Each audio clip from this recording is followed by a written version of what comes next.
Olá! No vídeo de hoje vamos falar sobre o livro O Louco de Bergerac, de Georges Simenon, um autor cuja nacionalidade frequentemente é confundida, pois, como ele escrevia em língua francesa, muitas pessoas associavam a sua imagem à França. No entanto, ele era da Bélgica, um país ali do lado. E digo isso porque Georges Simenon era um autor de romances policiais, inclusive ele escreveu aproximadamente 200. E se você também é fã de literatura policial, eu tenho certeza de que nesse momento você já está aí se lembrando de um certo alguém. Hercule Poirot, o famoso detetive de Agatha Christie, que também sofria muito com isso de as pessoas pensarem que ele era francês. Isso aparece em várias histórias da Dama do Crime. E eu achei esse fato muito engraçado e curioso, tendo em vista que estamos aí no âmbito da literatura policial. Georges Simenon, que era de certa forma contemporâneo a Agatha Christie, ele nasceu em 1903 e faleceu em 1989. E teve também um grande detetive nas suas histórias, o detetive Maigret, e que aparece nesta história da qual falaremos hoje. A sinopse desse livro me chamou muito a atenção. Tinha tudo para dar certo, tinha tudo para ser uma história boa. No início eu estava gostando bastante, no meio eu estava amando, estava super curiosa, mas o fim foi bem desastroso. Vamos lá para a sinopse primeiramente. Maigret está viajando de trem. Trata-se de um trem noturno com cabines. Portanto, há ali, de certa forma, pequenas camas, só que muitas cabines não são individuais, e ele acaba tendo que dividir com um estranho. Durante a noite, Maigret enfrenta vários problemas para dormir, porque esse estranho não para de fazer barulho, até que em determinado momento, essa pessoa sai da cabine, e Maigret fica bastante curioso para ver a face, ou saber mais sobre ela, tendo em vista que até aquele momento tudo estava ali escuro, e ele não sabia quem era o seu companheiro de cabine. Nesse contexto, o Maigret sai atrás dele, meio que o seguindo disfarçadamente, e qual não é o susto do detetive quando ele vê esse personagem pulando do trem em movimento quando eles estão se aproximando da estação de Bergerac. Com o seu instinto detetivesco, assim que essa figura pula do trem, Maigret pula atrás, e quando ele tenta ali um contato, ele acaba levando um tiro. Ele não sabe ao certo de onde veio esse tiro, ele só desmaia ali e acorda muito tempo depois, já no hospital. Ele é levado para essa pequena localidade de Bergerac, e lá ele acorda com um médico, um policial, um investigador da cidade, várias pessoas no seu quarto,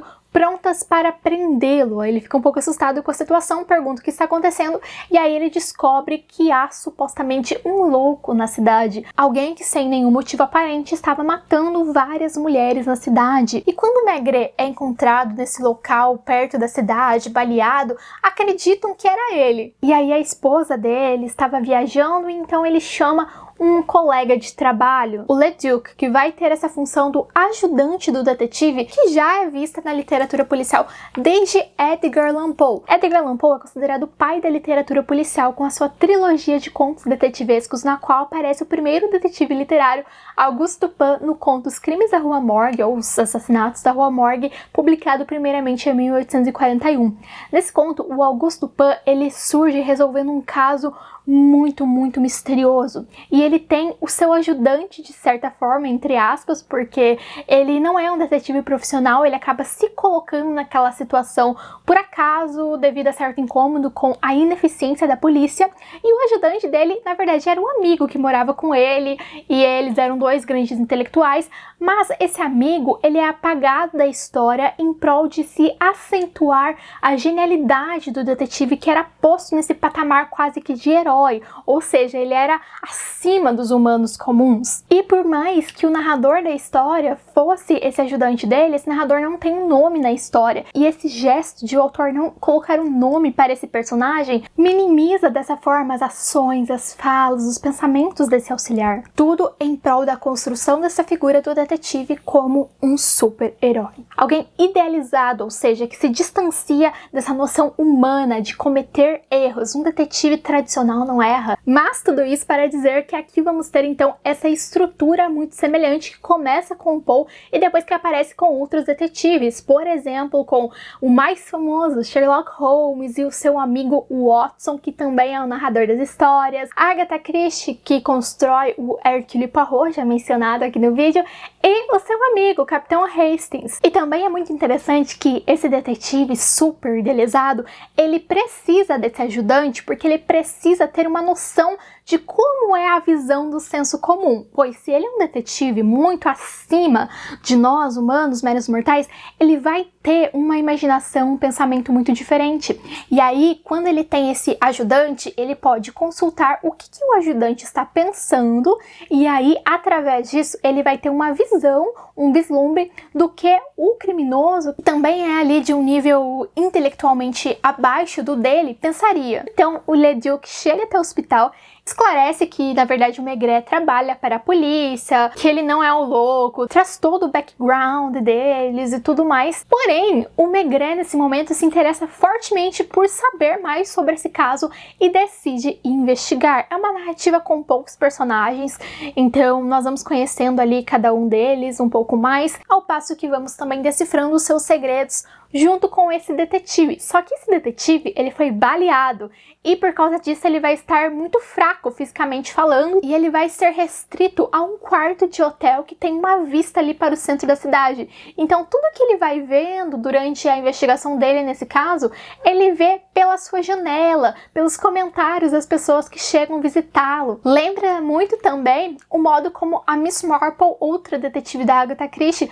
resolve os casos, porque em muitos casos ela não vai pessoalmente investigar. Alguém conta pra ela um mistério, ela pensa um pouco, lembra um pouco da sua experiência de vida e consegue decifrar o caso. Esse livro foi publicado primeiramente em 1932, então ele também vai ter várias afirmações, alguns comentários que podem ser um pouco problemáticos. Em especial, vai incomodar nós mulheres pela forma em que algumas mulheres são retratadas no livro. No entanto, nós temos que entender que era um olhar da época. A gente não pode olhar para um livro escrito lá em 1932 e querer que os personagens se comportassem como pessoas exemplares do nosso tempo, se nem todos os do nosso tempo se comportam de tal maneira. Gente, eu não suporto essa cultura do cancelamento de livros clássicos, sinceramente. Mas o fato é que eu gostei da escrita do Georges Simenon. Ele sabe construir uma boa ambientação. A história se passando ali em uma localidade pequena com poucos personagens conquistou meu coração, porque eu adoro esse tipo de espaço, de narrativa. E eu estava muito presa na história ali no meio dela até que chega aquele fim horrível.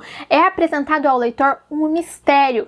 E o mistério que é esclarecido para o leitor é outro. É um final confuso, é um final que parece inacabado, por mais que esteja acabado. Você fica com aquela sensação de que faltou algo e na verdade faltou muita coisa. Contudo, mesmo não tendo amado este livro, e não recomendo para vocês lerem este livro, não. Eu gostei de ter iniciado a leitura da obra de Georges Simenon e eu tenho certeza que eu não vou ler todos os livros dele, mas eu gostaria sim de ler pelo menos os mais conhecidos, os mais amados pela galera, porque eu sei que ele é um autor muito querido pelo público de literatura policial e vamos tê-lo aqui no canal no futuro com certeza, mas eu vou pesquisar melhor aí quais são os melhores livros dele. E pelo que eu pude perceber na escrita do Georges Simenon, exceto por aquele final confuso, é que é uma leitura muito fácil. Você consegue ler rapidamente, tudo muito fluido, e eu acho que é uma ótima leitura para nós descansarmos, sabe? Porque às vezes nós queremos a leitura não apenas como essa ferramenta educacional, motivacional, que vai te enriquecer de alguma forma,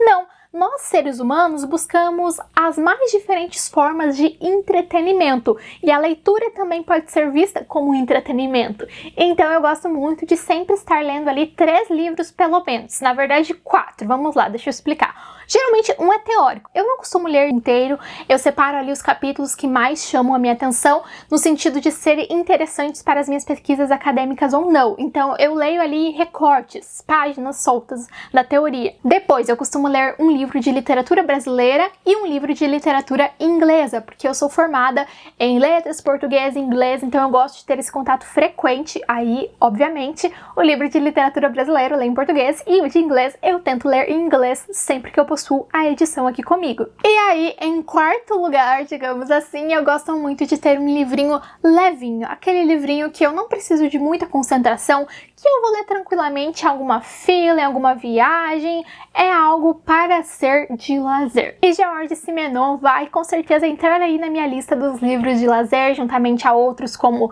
Agatha Christie, que eu tanto amo, Conan Doyle, e outros livros aí de thriller, suspense e mistério que costumam prender muito a minha atenção. É isso, espero que vocês tenham gostado do vídeo. Não leiam esse livro, mas leiam algo de Georges Simenon, vamos conhecê-lo melhor e vejo vocês na próxima resenha.